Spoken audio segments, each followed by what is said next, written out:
In the dim streets of South Central Los Angeles, where streetlights flickered over cracked sidewalks and the air carried the scent of both opportunity and danger, a young boy named O'Shea Jackson began to learn the rules of survival. Born on June 15, 1969, in the small neighborhood of Westmont, Ice Cube grew up in a world where laughter was fragile and silence carried the weight of unspoken fears. His father, Hosea Jackson, returned each night from laboring under the harsh sun at UCLA, his steps heavy with fatigue and quiet pride. His mother, Doris, a hospital worker, guarded her children with a love sharpened by worry, the kind that made every day both tender and tense. At home, conversations were scarce. The dinner table was a place of routine, not revelry, a place where the clink of silverware and the ticking of an old clock punctuated the quiet that filled every corner. Outside, sirens whispered reminders that safety was borrowed, not guaranteed. Ice Cube's world was small, yet each step he took carried a weight few could understand. He shared this world with his older brother, Clyde, and a lineage of creativity rooted in cousins and local artists. But even that spark of artistry could not shield him from the most devastating loss of his life. At 12, tragedy struck with a force that reshaped his universe. His sister Beverly, vibrant and young, was suddenly gone, leaving an emptiness that no words could fill. Ice Cube recalled watching his mother crumble to her knees, hands covering her face, as though to hold the world together. His father, once a quiet pillar, stared at the floor, searching for a foundation that no longer existed. Standing on the sidewalk at her funeral, his 8-year-old hands shoved deep into his pockets, he felt a part of himself fall into a place he would never fully retrieve. Beverly's absence became a shadow in his life, an ache that returned in unexpected moments, reminding him of words unspoken and moments unshared. Yet from this silence, a determination quietly emerged, a need to find a place where pain could breathe, a way to shape grief into something enduring. School offered no sanctuary. At Taft High, polished floors and easy laughter felt alien to him, distant echoes of a world that no longer belonged. Yet, amidst the alienation, he discovered an outlet he would soon realize was life-saving: writing. Around the age of 14, a friend dared him to write a few lines, and what emerged surprised even him. Words, sharp and heavy, poured from him as if they had been waiting years to escape. Night after night, beneath a dim bulb, he hunched over a desk, letting rhythm and sorrow collide. This was no hobby, it was survival. Writing became the voice he had been denied in a world that demanded silence, a way to transform trauma into something others might one day hear, something that might make the chaos of South Central legible to the outside world. From those late nights in a cramped corner of Los Angeles, a voice began to rise, one that would pierce the air of a nation years later. Every verse carried the weight of grief, the rhythm of the streets, and the quiet tenacity of a boy who had learned early that life owed him nothing. Mornings were spent boarding buses from South Central to Woodland Hills, navigating two worlds, one filled with grief and fractured family, the other with polished classrooms and curious faces. He carried an invisible burden, each step a testament to resilience, each interaction a lesson in endurance. By 16, Ice Cube found the first glimpse of recognition beyond his neighborhood. Through the encouragement of his cousin, Sir Jinx, and the beat-driven guidance of Dr. Dre, he began performing at backyard parties, his words cutting through noise with an honesty too sharp to ignore. It was there that he sold his first major song, Boys in the Hood, to Eazy-E. In that moment, the world reached back to him. the first acknowledgement that his voice mattered. No longer just a boy navigating grief, he was becoming a voice for neighborhoods America had long ignored, a chronicler of the streets and the lives brushed aside by mainstream culture. Yet recognition did not come without resistance. Rap was dismissed, labeled, feared. Contracts obscured his worth. Fame tempted him with empty promises. At 16, he had already endured the quiet storms of life, loss, grief, and the realization that survival was a choice made daily. By stepping into the world of N.W.A., Ice Cube was not just entering music, he was storming an institution that had ignored voices like his for decades. Straight Out of Compton exploded in 1988, forcing a nation to confront realities it had long silenced.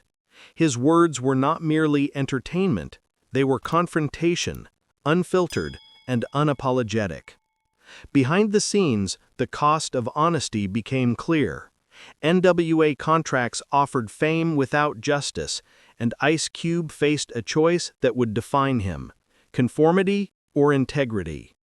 Walking away in 1989 was not rebellion, it was survival. In the shadows of loss and the echoes of Beverly's absence, he understood that dignity sometimes demanded solitude. What followed were solo albums that became national sirens: America's Most Wanted, Death Certificate, The Predator. Each record was a testament to the resilience he had forged in those early days, had built from childhood, a rhythm born of grief and forged by determination. By 23, Ice Cube was shaping national conversation, not merely creating music. Even as success knocked at the door, the shadows followed. South Central had taught him that life could crumble in a single heartbeat. Fame brought new pressures: sleepless nights, relentless touring, and the unrelenting expectation to remain the pioneer in a world eager to move on.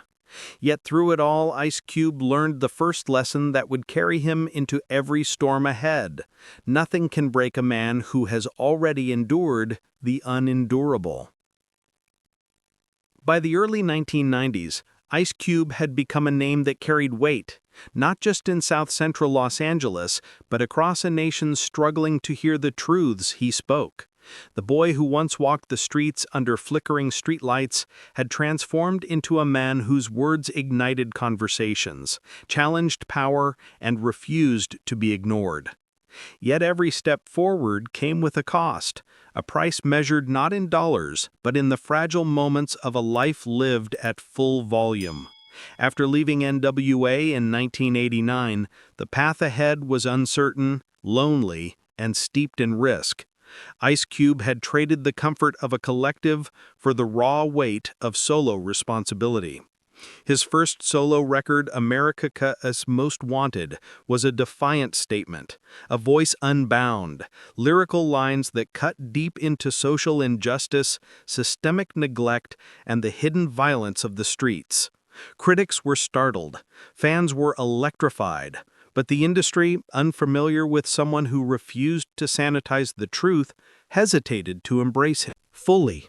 Cube's rise was never meant to be easy. It was forged from every scar, every absence, every quiet ache from years of childhood loss. The momentum carried him into Death Certificate in 1991 and The Predator in 1992, albums that not only sold millions, but reshaped the cultural conversation around rap. He had become more than a rapper. He was a chronicler, a provocateur, a witness to realities too often ignored. But beneath the accolades and sold-out shows, the grind exacted a toll. Studio sessions stretched into the early morning, voices hoarse from relentless touring, days blending into nights, homesickness threading itself into every verse. Ice Cube had learned early that success demanded endurance, but the human cost of being a trailblazer is rarely seen on album covers. It was around this time that Hollywood came calling. John Singleton, the visionary director who saw raw truth in Cube's eyes, offered him a role that would shift the trajectory of his career forever: Boys in the Hood. The film, steeped in the very streets he had navigated as a boy, cast him as a voice the industry could no longer ignore. Acting, however, was a new battlefield. Casting directors first saw a rapper before they saw a performer. Scripts became puzzles he needed to dissect and rebuild. Cameras became mirrors reflecting the pain and determination he had carried since Westmont. And yet, when the cameras rolled, the young man who had survived tragedy and transformation found a new rhythm, translating truth into performance with authenticity few could teach. 1995 brought Friday, a film he wrote, produced, and starred in. A modest budget of $3.5 million turned into $28 million at the box office. It was more than commercial success. It was a cultural phenomenon. Ice Cube had created something that resonated, something that spoke to communities often overlooked, told with humor and humanity, yet rooted in hard-earned truth. Through Cube Vision, he expanded his influence, producing hits like Barbershop, Are We There Yet?, and 21 Jump Street, proving that his creative vision could extend beyond music and into a cinematic legacy. Yet the higher he climbed, the more suffocating the air became. Meetings ran past midnight, budgets felt like dynamite, and the pressure of a single misstep threatened decades of work. Big 3 Basketball League, launched in 2017, represented his boldest leap yet. Turning a rapper into a sports league owner seemed impossible to many critics and investors, yet Ice Cube tackled it with the same unyielding determination that had carried him from South Central to global stages. Every decision, from arenas to athletes, from contracts to lawsuits, carried enormous stakes. Nights were spent staring at spreadsheets, considering the weight of legacy, money, and opportunity. Each number a reminder that failure would reverberate far beyond a missed basket or an empty seat. And yet he pushed forward, driven not by ego, but by the conviction that ownership, vision, and action outweigh applause and fleeting trends. Patience, loyalty, and love. Early mornings in a small apartment, counting grocery money under yellow kitchen lights, tucked the foundation of a family that would endure Hollywood's harshest tests. Success, however, did not pause for family. Birthdays, school recitals, and small milestones were often missed, replaced by hotel rooms, press tours, and production schedules.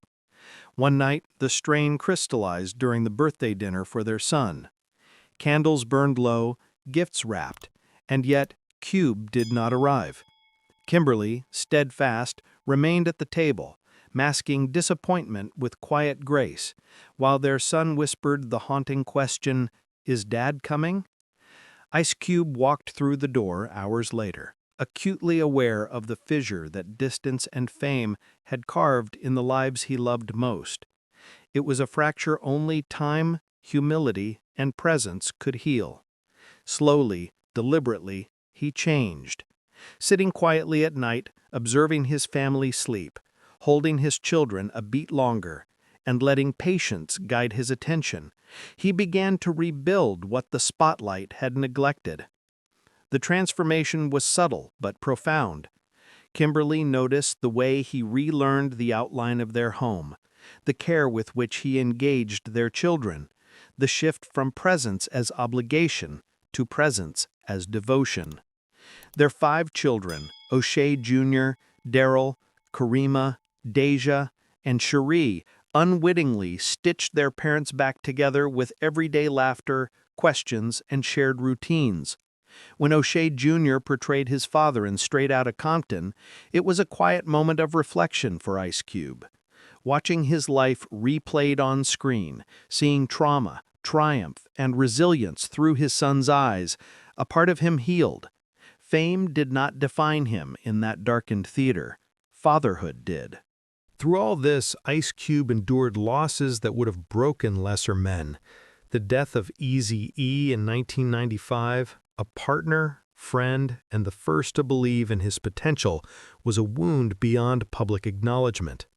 In the sterile brightness of a hospital room, surrounded by whispers and machines, he confronted the reality that some doors close without warning, and some words are never said. The silence left by Eazy-E's passing was a reminder that life offers no rewrites, only lessons in letting go, forgiving, and carrying forward. By the mid-90s, Ice Cube had mastered survival in multiple worlds: music, film, business, family. But each victory was tempered by the quiet knowledge that success carries its own burdens. Wealth and recognition could not substitute for time missed or moments lost. Contracts, box office figures, and industry accolades could not replace birthdays, recitals, or whispered conversations with his children. And yet every challenge reinforced the same lesson he had learned from grief and early hardship. Resilience is cultivated in silence, patience, and presence, not applause. By 56, Ice Cube stands as more than a cultural icon. He is a living testament to resilience, determination, and unshakable principle. His net worth, estimated at $160 million, reads like a chronicle of triumph over every storm life threw at him. From the flickering streetlights of South Central to the glare of Hollywood studios and corporate boardrooms. But these figures, these sprawling estates and luxury vehicles, are only part of the story. They symbolize survival, reinvention, and the ability to turn every setback into an opportunity, a blueprint for building something enduring when the world offers none.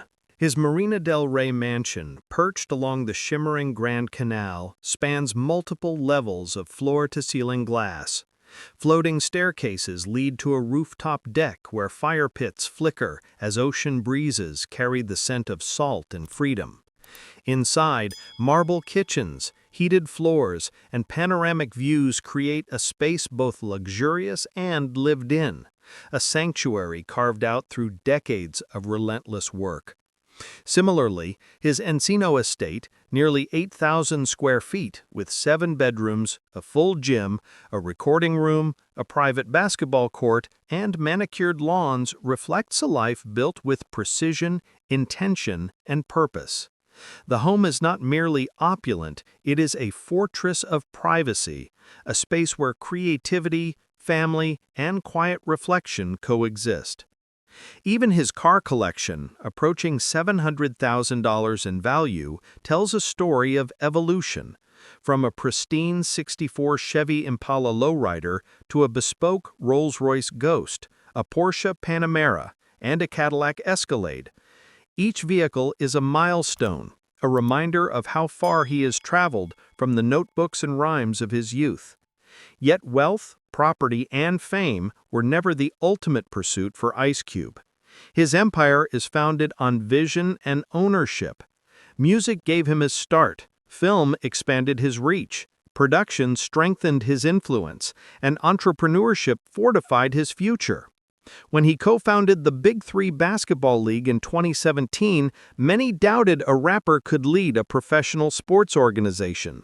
Yet step by step, Cube proved them wrong, negotiating arenas, investor deals, and player contracts while navigating a world where every decision carried enormous stakes. The league, now profitable and respected, demonstrates his strategic mind. He understood early that applause fades, trends shift, and fame evaporates, but ownership and vision endure. CC Ice Cube's present life embodies a balance few achieve: financial mastery, creative influence, and personal grounding. Big Three continues to expand, film projects are selectively pursued, and music remains a vehicle for cultural expression. Yet the true measure of his success lies in the quieter domains: the household alive with children and grandchildren, the deliberate acts of mentorship, and the consistent presence of a husband and father who learn to value time as much as achievement. Holidays are now loud, warm, and rich with togetherness, Dinners are shared in the full knowledge that presence matters more than perfection. Every room, every laugh, every ritual reinforces the lessons that defined his youth: resilience, presence, and the courage to carry forward even when the world seems indifferent. The man Ice Cube has become is a blend of contrasts. He is fiercely private, yet publicly influential; disciplined, yet warm; a survivor of profound grief and a builder of enduring legacies. Age has refined, not softened him. Experience has clarified, not dimmed, his purpose. And in every interaction, every decision, every public appearance, he carries the weight of his journey with calm authority.